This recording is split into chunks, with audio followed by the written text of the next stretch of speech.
মহান রব্বুল আলামিন আমাকে সেরম ঘরেই জন্মগ্রহণ করেছে, সোনার চামচ মুখে দিয়ে। কিন্তু রাজনীতি ছোটবেলা থেকেই কেন জানি রাজনীতির প্রতি একটা মানুষের সঙ্গে মেশার একটা অভ্যাস হয়ে দাঁড়িয়েছে। সিংড়ার বাইরে গেলে কেন জানি ভালো লাগে না। আমি ছোটবেলা লেখাপড়ার জন্য ঢাকা গেছি, পালায় চলে আসছি সিংড়াতে।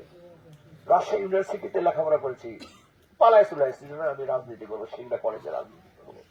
আমি রাজশাহী ইউনিভার্সিটির ভর্তি বাতিল করে এসে সিংড়া কলেজে ভর্তি হয়েছি যেহেতু নির্বাচনের জন্য। এই রাজনীতির মধ্যেই আমি থাকতে চাই। হয়তো আপনারা একটা ভোট না দিলে হয়তো আগামী দিনে আমার রাজনীতির পরাজয় হবে, মৃত্যু ঘটবে। আমি জানি না আমার কপালে কি লেখা আছে, আল্লাহ কি লিখে রাখছে, কিন্তু আমি আপনাদের পাশে থাকতে চাই।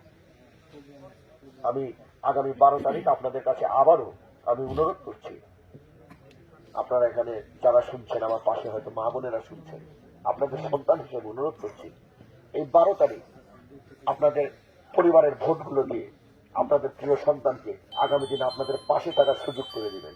সবাই ভালো থাকবেন, আল্লাহ আপনাদেরকে ভালো রাখুক, সুন্দর রাখুক, সুস্থ রাখুক এবং ইমানের সহিত ভালো